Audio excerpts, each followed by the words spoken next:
So my name is Ginnipal Singh, and today is the 7th of February, 2013. I was about 8 years old. Yeah, my family is from Bombay. My parents, my two sisters, and so I was a student. All of us were students at that time.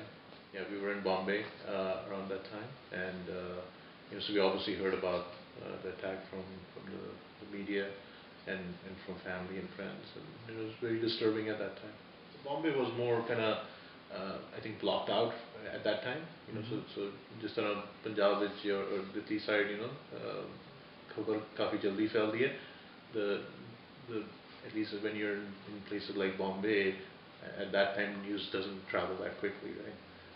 So I don't remember the exact details, but I do remember a lot of this was from you know from others, and and also from the media. It's a very biased view, right?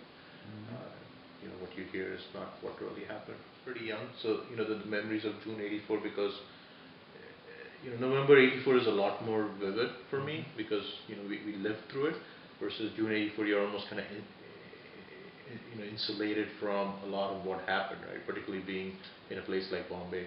So I don't really remember what I heard, but maybe some of these emotions come in later in life too, right? Where you kind of think back about what happens, and you really feel that sense of loss and betrayal and pain and sadness and anger. I mean, this was just the way the media, or the way the mainstream kind of pitches it as they had to do it for security reasons. I mean, that's all all made up stuff, right? Nothing justifies such a um, such a unfair targeting of a particular people, right? So, and given the importance of Muhammad Sahab, given it was a Gurpurab, given the number of people there, you think about all these things. Just even if you're emotionally not connected, and you think about it from an objective level, and it's very hard to make that argument that they had to do what they had to do. Right? It's just doesn't make sense, right? If you had to do it, why didn't you do it on a different day? Why didn't you do it at a time where there weren't as many people, right? Nothing justifies what they did, but what makes it even more uh, unfair and I would say criminal is the fact that they chose that day, and they chose so clearly their objective was to target our people, and clearly the objective was to put that fear. And Guru Sahib's grace, they don't know. Over 1984, so coincidentally around that time we were actually visiting Varanasi, or Banaras as it's commonly known. My dad's older sister, my Bua, uh, she she lives there, or she used to live there. She's passed away now. She and her family are a very prominent family in that town, and we were kind of on a holiday visiting them, spending time with them, and this was we went there just prior to the program. I think it was around maybe afternoon time. I don't remember the exact time. So myself, my dad, my older cousin, we were out having coffee, right? And that's when the news first came in, about Indira Gandhi. And at that time, you don't want to seem cold and cruel about anyone passing away, but you have a sense of justice being done, right? So that's just the reality, right? There's no politically correctness talk around it. So at that time, we were that this is Guru's will, right? Justice is done. It didn't even cross our mind that there would be that level of sophistication in how they would target all of us, right? So after that we came back home, and I think there was no level of preparation, or or anxiety about what's going to happen. We were would say completely surprised, right? And my wife and my bua's house or family, just to give you some context, they live in a pretty big. They used to live in that particular house way back. It's a very big koti. A lot of folks in the family. My bua had four children and their families. Some of them were visiting. There were some guests in the house. There was a paisa who does seva in the Guru Sahib's just Guru Sahib Sarup hai. We had a couple of guests, and incidentally, one of them was the daughter of a very prominent police official from another state. So there were a lot of folks a lot of people in the house at that time. And as night set in, that's when that's the first time we were targeted at that night. I'm trying to remember back now, but we started hearing some news of some houses or some families being targeted, and that this criminal activity had started.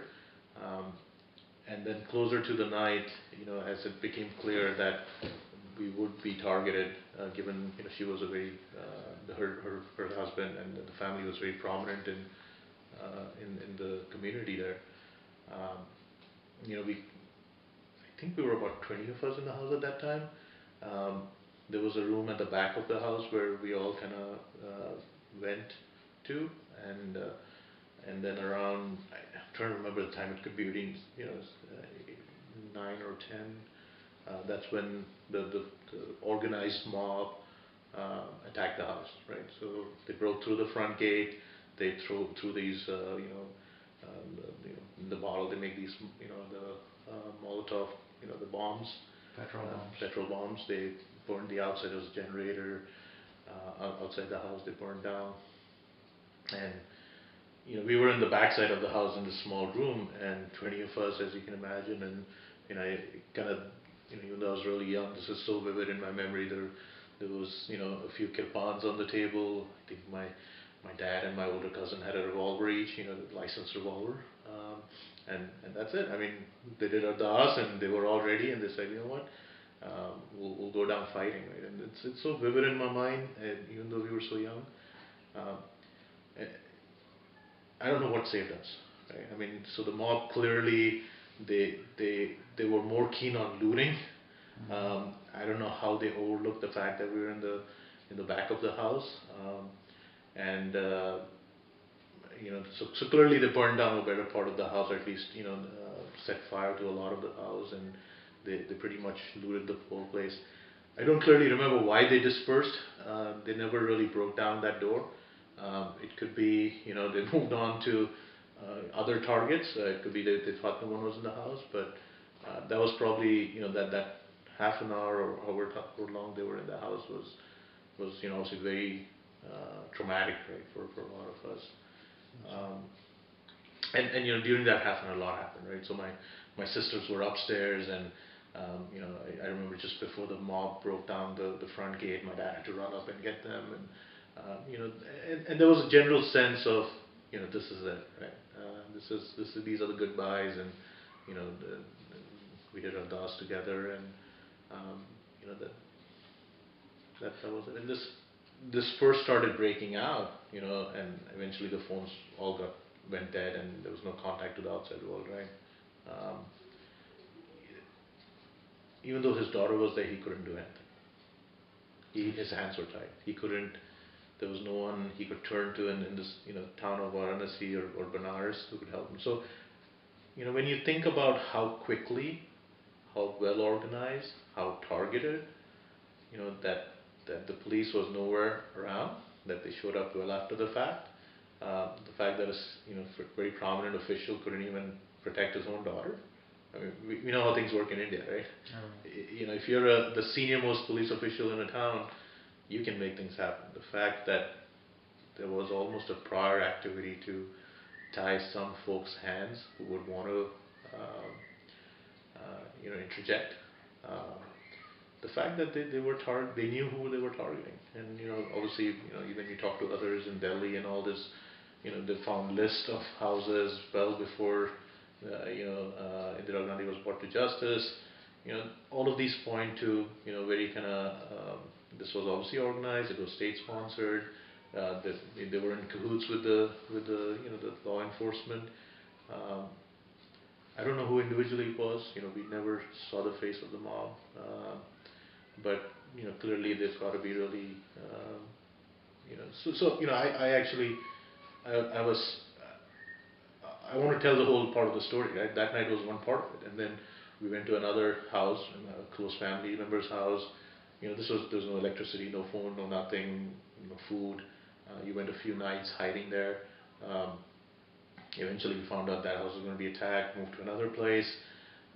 Eventually we were, you know, we found safety in, very ironically, in a Sindhi family's house, right? There was this old gentleman who lived with his sons and their families, and they protected us. So it's very, interesting that, this is not about a religion, right? This is not about someone, with a religious bias attacking another religion. This is really about people who had hatred in their mind, or they had some political agenda, or they had an agenda to put fear or annihilate our community. Um, that was their objective. Or it was pure greed, loot, jealousy. Hey, let's use this opportunity. So there could be multiple aspects of what motivated that level of hatred and bigotry. Um, why they did what they did is, that's for them to answer, right? But clearly, this wasn't a spontaneous because they loved Indira Gandhi and then suddenly, they couldn't let their emotions control. Clearly, that's not what happened, right? This was well thought through, organized. They had all the resources, and again, what happened to us is a part of it, but as you look in the other towns, clearly this was organized at a much wider scale, right? And you can't do that, well, maybe with social media today you can, but 28 odd years ago you couldn't do that, right?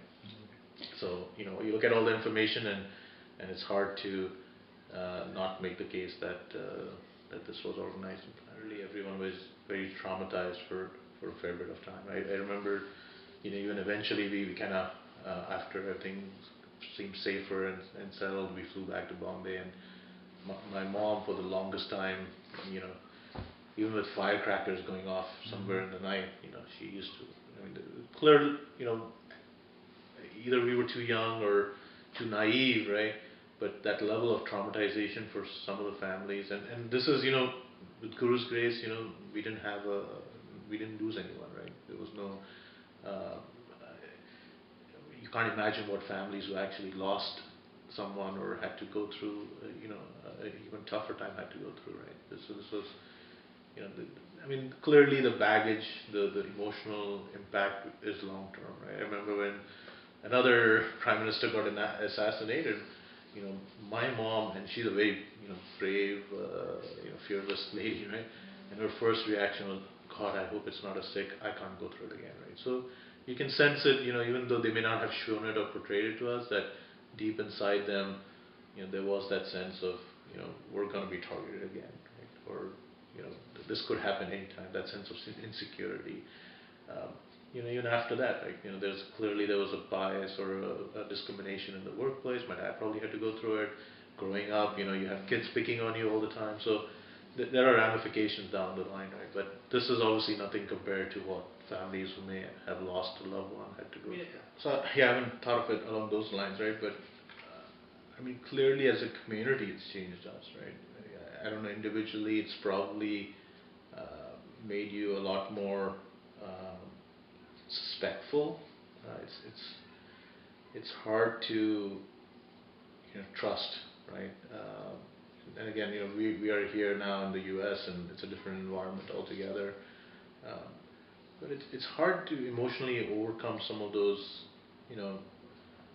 Just the fact that it could happen, and I think we've kind of almost desensitized ourselves that, hey, India is there, chalta hi hai, it happened in Gujarat, happened in other places. But if you really think back, right, it's like, how could this happen?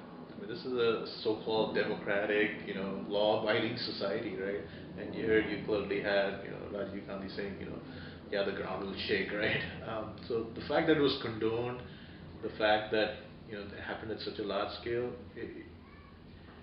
it kind of it puts a sense of insecurity in your mind about what our future would be, right, in that country, and that kind of probably at back of our mind, that's what motivated me to come here. So I think more broader is what impact did it have on our community, and it clearly set us back. But looking at it positively, the sense of resiliency, and before you guys came, I was talking to my son about what we're going to talk about. I've never had that discussion with him, and which is why I want to thank you both for doing this. This is important for our children to know what we went through, and uh, you know, how strong, how resilient our community is. We're really proud of who we are, and even these cowardly and hate-driven activities. I don't think we can start hating everybody around us, right? So that's hopefully a lesson I've learned, because I'm married to someone who comes from a different religious background, and with Guru's grace, she's really on the Guru's path. But we can't hate others, because that's not what Guru Sahib taught us. But clearly, we need to be more protected, or we need to kind of be more cautious as we move ahead, right? Okay, thank you.